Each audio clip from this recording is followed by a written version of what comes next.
Мен сөйлей тұрған ойым жоқ эле, болбойды. Кадыр суранып сөз айтып коюңуз дейт. Бирок айтпай койсоң болбойт.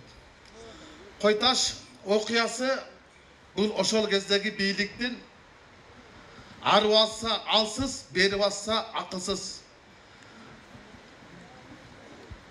окуясы болгон. Ошол кездеги мамлекеттик башчынын пастыгы жана кастыгы болгон.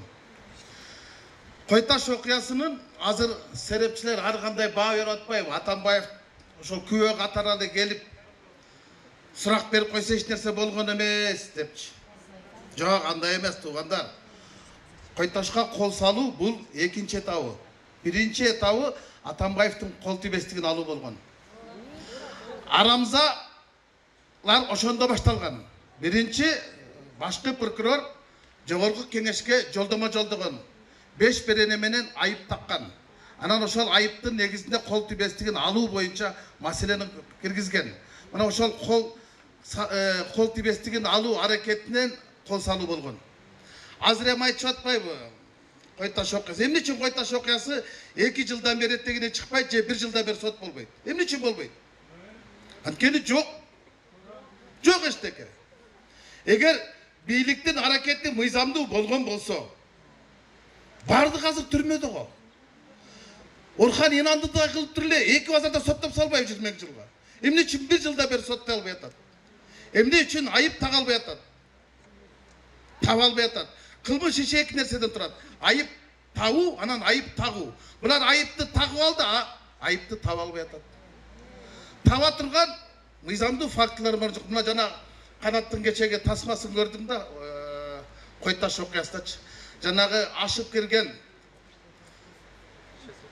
жөн тургандерге кол салган Альфанын жетекчилеринин ар кимисинин башында видео регистратор болгон депчи.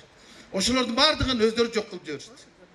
Ал жерде бардык чындык бар эле да. Ал жерде тартылган тасма бар эле да. Ошол аркылуу эле аныктап койсо болот эле да. Кимге кол салганын. Андан башка тасмалардын бардыгын жок кылышкан. Атайлап жок кылышты. Атайлап создуктар. Эмне үчүн 1 жылдан бери Койташ окуясы боюнча соттой албай атат? Анткени материал топтой албай атат. Бир нерсеге токтой албай атат. Жок. Бийликтин ал кездеги аракетинин бардыгы мыйзамсыз болгонун кече мурда ички иштер министри болгон, кийин УКМКнын жетектеген Феликс Шашымбаевич Кулов тизбектеп айтып берди го. Тизбектеп айтып берди го. Бийликтики мыйзамсыз аракет болгон деп. Болуптур. Куловдукунан жеке пикир деп коюп. Ал өзүнүн пикирин айтты деп коюп. Бирок акыйкатчы айтты го. Током Мамытов деген, убагында УКМКнын жетектеген, Коопсуздук кеңешин жетектеген, вице-премьер болгон, губернатор болгон, бир канча мамлекеттик жогорку тажрыйбалуу саясатчы, акыйкатчы өзүнүн аныктамасын былтыр чыгарыптыр. Мен кече алдым. Ошол аныктамасында ачык эле айтып атат. Чектен чыгып кеткен дейт. Тергөөчүлөрдүн ишинин баары тескери болгон дейт. Бул деген жаңыдан ачылган жагдайда ушунун негизинде деле азыр кайра иликтөөгө берсе болот эле да. Бирок биз каалагандай болбой жатат. Койташ бул окуясы табышмактуу. Бул 3 нерседен турат. Бул укуктук, саясий, анан тарыхый баа бериш керек. Саясий баа берилип калган. Тарых өзүнүн баасын берет, тарых тактап берет, актап берет, керек болсо келечекке сактап берет. Бирок укуктук баа берилбей атат. Укуктук баанын узарып кетишине бийлик өзү күнөөлүү. Бийлик өзү күнөөлүү. Анткени бул аша чапкан. Эң башкысы бул айтып атпайбы Койташка кол сол. Башында эле баш мыйзамды бузуп туруп, конституцияны артка иштеткенбиз да. Биз жогорку кеңештин депутаттары, менин кесиптештерим ошого уруксат берген да. Мына ошондо башталган да. Койташ окуясы бул экинчи этабы. Биринчи кол тийбестикти алуу, анан кийин Койташка кол салуу болгон. Бирок чынында кандай болгонун убакыт гана көргөзөт. Алардын келгени Атамбаевди алып келүү болгонбу, же атып кетүү болгонбу? Мына чындык иттин өлүгү ушул жерде. Иттин өлүгү ушул жерде. Курсан Асанов билет. Ким алардын кабинетине келгенин, ички иштер министринин кабинетине, администрация президентте келгенин. Эмне деп тапшырмай бергенин чейин билет. Атамбаев өзү деле билет. Алып келүү болгон эмес, атып кетүү болгон да. Ошол болгондо. Алып кете турган болсо, ал жактан 3 киши кирип сүйлөп кетсе болот да. 60-тагы чалды. Дыркырап сүйлөп кетет эле го. А жок, максаты башка болгондо.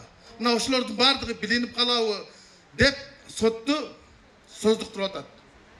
Бирок эртеби кечпи Кой-Таш окуясына өзүнүн саясий баасы дагы, укуктук баасы да, тарыхый баасы да берилет. Бул ошол кездеги бийликтин пастык эмес, ошол кездеги бийликтин кастыгы болгон. Мен үчүнчө айта алам. Жана кыргызда айтат го, саясатта достук болбойт, кызыкчылык болот депчи. Бул ошол сөздү саясатта саткынчылык болот деген сөзгө алмаштырды. Чын ушу да, чын ушул жөн жаткан элге келип туруп спецназ альфа ашып түшүп атып атса, анан кийин алардын аракети мыйзамдуу экен да, таяк жеген адамдардын аракети мыйзамсыз болуп, ой тоо дейсиңчи. Тарыхты бурмаласаң болот, журмаласаң болот, бирок аны тарых деген такта. Тарых баары деле өзүнүн убагында коет бардыгын. Ага мезгил гана керек. Бирок бүгүн мына кече Равшан Жээнбековду кайрадан абакка кармашты. Бирок анын деле үй камага мөөнөт өтүп кеткен да. 11 майда эле анын үй камага мөөнөт өтүп кетсе, кеч алып барып калды. Азыр бизде мындай беспределер болуп атпайбы? Алмазбек Шаршеновдун абакта жатып, азыркы президентибиз Садыр Нуркожоевичке айткан насаатын кеңеши менен толугу менен окуп чыктым. Туура нерсени айткан. Эң туура нерсени айтты. Ал эскертүү айтты. Азыркы президентке айтты. Кой-Таш окуясына жооптуу адамдар сен үчүн кооптуу адамдар деп айтты. Эскертүү айтты. Мен кошулам. Анткени Кой-Таш окуясындагы ишти бурмалаган тергөөчүлөр, жетекчилер бардыгы козголбой ордунда турат да. Анан иш ордунан козголмок беле. Это же нонсенс. Андыктан азыркы президент эгер мурдагы экс президенттердин ишине калыстык менен карап бере турган болсо, анда азыр Кой-Таш ишин жаңыдан ачылган жагдайлардын негизинде Талапбек Масадыковго тапшырып ушунун этегине чыгарса, бул элдик болот эле. Бул элдик болот эле. Мен президенттен ушуну суранат элем. Кой-Таш окуясын созуктурбаш керек. Ал канчалык көп созукса, ошончолук. Жанагы жарадыл ошондой да, ириңдеп барып жарылат. Кой-Таш окуясын эртерээк картын алыппы, канын чыгарыппы, эртерээк ордуна коюш керек. Эгер күнөөсү болсо, бардыгын жоопко тартыш керек. Эмне үчүн бүгүн ошол кездеги ички иштер министри, ошол кездеги Опунбаевтерге мен жогорку кеңеште сурадым да. Аларга иш козголгонбу десең, даже издөө жарай алмаптыр да. Демек, азыркы бийлик, бурдагы бийликтин ишине кызыктар болгондой мамиле туулуп атпайбы? Кызыктай мамиле туулуп атпайбы? Кызыктар мамиле туулуп атпайбы? Жок дегенде алардын аша чапкан, ала барман ишинин эми халатнас боюнча иш козгоп койсо болот эле да.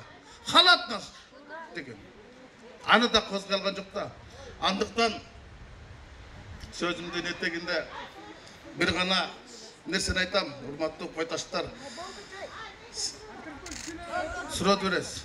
Сиздер ушул жерде Атамбаевди коргоп калабыз деп жабыр тарткан жоксуңар. Силер Кыргызстандагы мыйзамдуулукту, акыйкатты коргоп калабыз деп жабыр тарттыңар.